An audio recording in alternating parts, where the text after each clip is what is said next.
भारत की रक्षा क्षेत्र में एक नया युग शुरू हो रहा है और इसके केंद्र में है भारत इलेक्ट्रॉनिक्स लिमिटेड, जिसे हम बीईएल के नाम से जानते हैं। आज हम एक डिफेंस इंडस्ट्री एनालिस्ट के नजरिए से देखेंगे कि कैसे ये कंपनी भारत के डिफेंस सुपर साइकिल का फायदा उठाने के लिए तैयार है।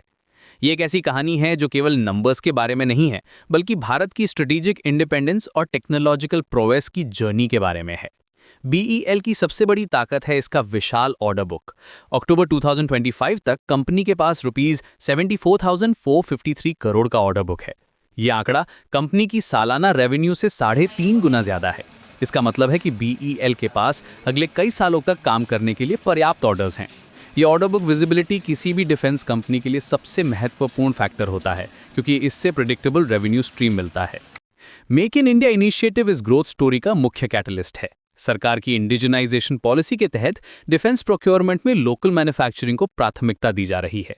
ये पॉलिसी शिफ्ट केवल इकोनॉमिक रीजन से नहीं है, बल्कि स्ट्रेटेजिक ऑटोनॉमी की जरूरत से भी है। बीईएल, जो कि एक प्रीमियर डिफेंस पीएसयू है, इस ट्रेंड से सबसे ज्यादा फायदा उठाने की पोजीशन में है। कंपनी के पास डेकेड्स का एक्सपीरियंस है और एस्टैब्लिश्ड इंफ्रास्ट्रक्चर है, जो इस ट्रांजिशन को स्मूथ बनाता है। सबसे एक्साइटिंग डेवलपमेंट है QRSAM मिसाइल डील की संभावना। ये quick reaction surface to air missile system का डील है, जिसकी वैल्यू रुपीस 30,000 करोड़ है। इंडस्ट्री सोर्सेज के अनुसार ये डील Q4 FY26 तक फाइनलाइज हो सकती है। अगर ये डील आती है तो बीईएल का order book rupees 1 lakh crore के पार चला जाएगा। ये एक गेम चेंजिंग मोमेंट होगा जो कंपनी के ट्रेजेक्ट्री को कंप्लीटली ट्रांसफॉर्म कर देगा। QRSAM सिस्टम पूरी तरह से इंडिजिनस है और DRDO द्वारा डेवलप किया गया है। ये मोबाइल एयर डिफेंस सिस्टम है जो ड्रोन्स, हेलीकॉप्टर्स और फाइटर जेट से प्रोटेक्शन देता है। इसकी खासियत यह है कि ये मल्टीपल टारगेट्स को साइमल्टेनियसली एंगेज कर सकता है। सिस्टम की रेंज अप्रॉक्सीमेटली 25 to 30 किलोमीटर्स है और ये ऑल वेदर कंडीशंस में ऑपरेट कर सकता है। इसकी मोबिलिटी और क्विक डिप्लॉयमेंट कैपेबिलिटी इसे मॉडर्न वॉरफेयर के लिए आइडियल बनाती है। फाइनेंशियल परफॉर्मेंस की बात करें तो बेल ने Q2 FY26 में इम्प्रेसिव रिजल्ट दिए हैं। रेवेन्यू में 25.8% की ईयर ऑन ईयर ग्रोथ देखी गई है।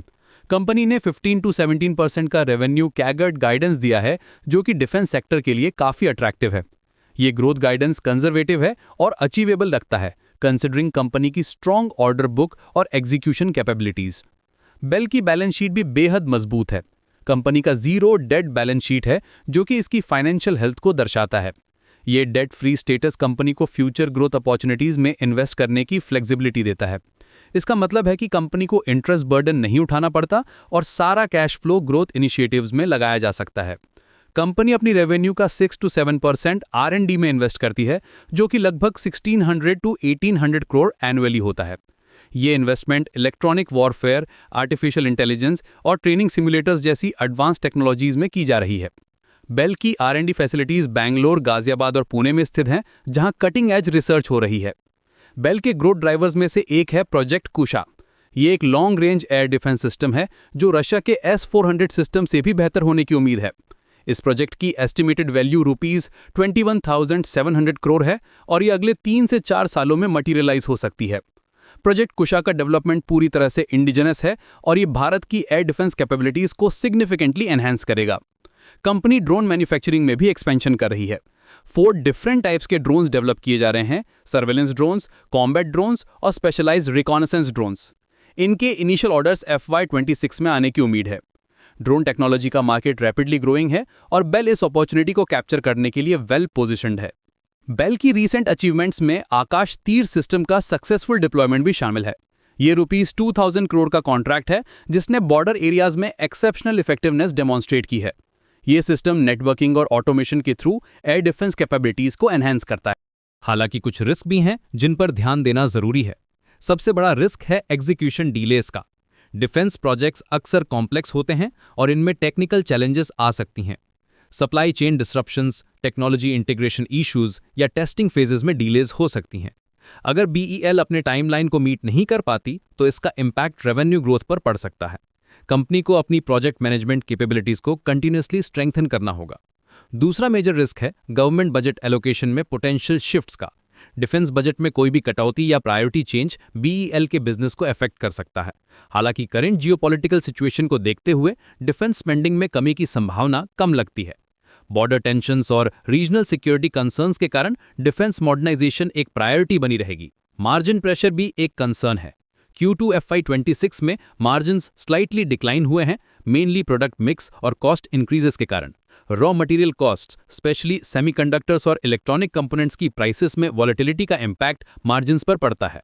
कंपनी को अपनी ऑपरेशनल एफिशिएंसी मेंटेन करनी होगी और कॉस्ट ऑप्टिमाइजेशन स्ट्रैटेजीज इंप्लीमेंट करनी होंगी। कंपटीशन भी बढ़ रही है।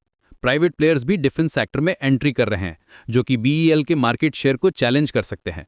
Tata advance systems, L&T defence और अडानी डिफेंस जैसी कंपनीज भी एग्रेसिव एक्सपेंशन प्लान्स रख रही हैं। हालांकि BEL का एस्टैब्लिश्ड ट्रैक रिकॉर्ड और गवर्नमेंट रिलेशंस इसे कॉम्पिटिटिव एडवांटेज देते हैं। सप्लाई चेन डिसरप्शंस भी एक पोटेंशियल रिस्क है। ग्लोबल सेमीकंडक्टर शॉर्टेज और other component availability issues BEL के प्रोडक्शन को इम्पैक्ट कर सकते हैं। कंपनी को अपनी सप्लाई चेन को डाइवर्सिफाई करना होगा और लोकल सोर्सिंग को बढ़ाना होगा। ओवरऑल आउटलुक देखें तो BEL एक स्ट्रांग पोजीशन में है। कंपनी का robust order book, strong financial position और गवर्नमेंट सपोर्ट इसे सस्टेनेबल ग्रोथ के लिए वेल पोजीशन बनाते हैं। QRSAM डील अगर आती है तो ये गेम चेंजर साबित हो सकती है। कंपनी की फोकस ऑन इनोवेशन और इंडिजिनस डेवलपमेंट भी इसे लॉन्ग टर्म कॉम्पिटिटिव एडवांटेज देती है। अब मैं आपको एक इंपॉर्टेंट डिस्क्लेमर देना चाहता हूं। सिक्योरिटीज मार्केट में इन्वेस्टमेंट मार्केट रिस्क के अधीन है। इन्वेस्टमेंट करने से पहले सभी संबंधित डॉक्यूमेंट्स को ध्यान से पढ़ें। ये कंटेंट केवल एजुकेशनल पर्पसेस के लिए है और कोई बाय, सेल या होल्ड रिकमेंडेशन नहीं देता। ये एनालिसिस पर्सनल रिसर्च और पब्लिकली अवेलेबल डेटा पर आधारित है। ये हाईली रिकमेंडेड है कि आप अपना ड्यू डिलिजेंस करें या कोई CB रजिस्टर्ड इन्वेस्टमेंट एडवाइजर से सलाह लें before making any financial decisions. Past performance future returns का इंडिकेटर नहीं है और क्रिएटर इस इंफॉर्मेशन से होने वाले किसी भी गेन या लॉस के लिए लायबल नहीं है। इन्वेस्टमेंट डिसीजंस हमेशा अपने रिस्क एपेटाइट और फाइनेंशियल गोल्स को ध्यान में रखकर लें।